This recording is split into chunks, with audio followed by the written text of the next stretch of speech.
আসসালামু আলাইকুম। শিক্ষার্থীদের পাশে দাঁড়ানো কে এই আইনজীবী মানজুর আল মতিন প্রীতম। কোটা সংস্কার আন্দোলনে শিক্ষার্থীদের পক্ষে আদালতে আইনি লড়াই করে ভাইরাল হয়েছেন সুপ্রিম কোর্টের আইনজীবী মানজুর আল মতিন প্রীতম। এরই মধ্যে দেশ জুড়ে প্রশংসায় ভাসছেন তিনি।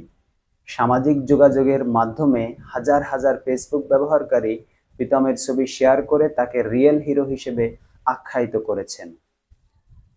বুধবার ৩১শে জুলাই মানজুর আল প্রীতমকে নিয়ে করা কয়েকটি পোস্ট ফেসবুকে ভাইরাল হয়েছে, যা ফেসবুকের বিভিন্ন গ্রুপ, পেজ ও ব্যবহারকারীদের টাইমলাইনে ঘুরে বেড়াচ্ছে। পাঠকদের জন্য পোস্টগুলো হুবহু তুলে ধরা হলো। অনেক বাংলা সিনেমা দেখেছি যেখানে শাবানা হুট করে আইনজীবী হয়ে যায় সন্তান বা স্বামীর প্রয়োজনে। মানজুর আল মতিনকে মূলত সবাই চেনে নিউজ প্রেজেন্টার হিসেবে, অথচ যখন দেশের প্রয়োজন হলো নিজের আইনি পোশাকটা লাগিয়ে তিনি দাঁড়িয়ে গেলেন স্টুডেন্টদের পাশে, দেশের পক্ষে। যারা তাকে নিউজ প্রেজেন্টার হিসেবে দেখে অভ্যস্ত, সবার কাছে ব্যাপারটা বাংলা সিনেমার মতোই মনে হওয়ার কথা। জীবনের গল্প মাঝে মধ্যে সিনেমার গল্পকেও হার মানায়। মানজুর আল মতিন প্রীতম আমাদের সেটি দেখিয়ে দিলেন। প্রীতমকে নিয়ে লেখা ভাইরাল হওয়া আরেকটি পোস্ট হলো, হিন্দি সিরিয়ালের ভার্চুয়াল আদালতের উকিল সাহেবের কাজ দেখে যারা ইমপ্রেসড তারা দেখে নিতে পারেন বাস্তব দুনিয়ায় এই আইনজীবীকে, যিনি বিবেকের তাড়নায় চুপ থাকতে পারেননি। কালো গাউন গায়ে দিয়ে এজলাস কক্ষের পাশাপাশি আজ রাস্তায় দাঁড়িয়েছেন ছাত্রদের ভাই, বন্ধু ও একজন ত্রাণকর্তা হিসেবে। অন্তরের অন্তরস্থল থেকে দোয়া আপনার জন্য ভাই, এভাবেই পোস্ট করেছেন সাধারণ মানুষ। অ্যাডভোকেট মানজুর আল মতিন প্রীতমের পরিচয়। আপিল বিভাগের সাবেক বিচারপতি আব্দুল মতিনের ছেলে ও সুপ্রিম কোর্টের আপিল বিভাগের তালিকাভুক্ত আইনজীবী প্রীতম।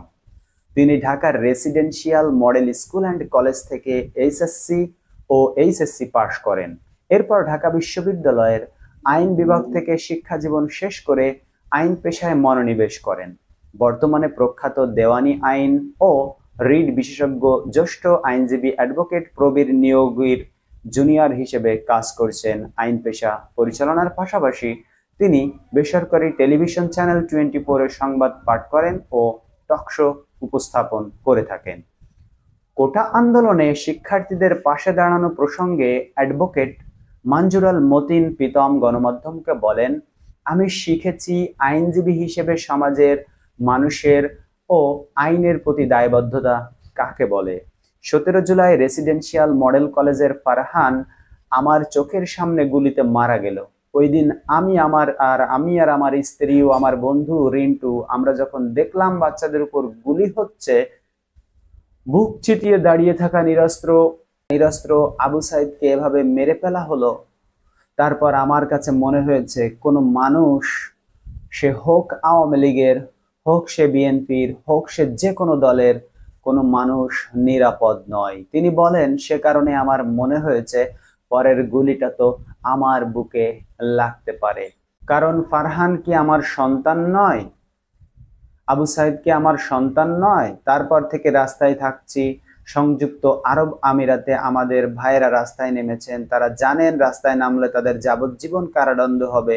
এই মানুষগুলো কত কষ্ট করে সর্বোচ্চ বিক্রি করে বিদেশে যান, আমরা জানি। সেই মানুষগুলো যখন রাস্তায় নেমেছেন তাদের জীবন শেষ হয়ে যাবে, তারপরও তারা প্রতিবাদ করেছেন। আর আমরা যারা আরাম আয়েশে এতগুলো বছর কাটিয়েছি, তাদের ঘরে বসে থাকার সুযোগ আছে বলে আমি মনে করি না, এমনটাই বলেছিলেন অ্যাডভোকেট মানজুর আল মতিন প্রীতম।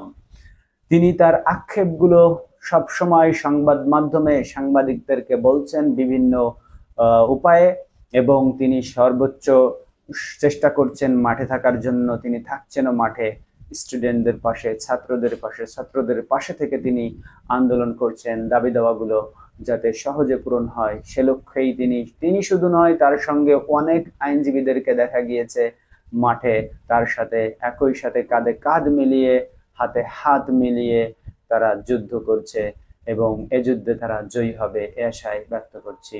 সবাইকে ধন্যবাদ ভিডিও দেখার জন্য। শেয়ার করে দিন, একটি লাইক দিন, সাবস্ক্রাইব করে আমাদের সাথে থাকুন পরবর্তী খবর পাওয়ার জন্য।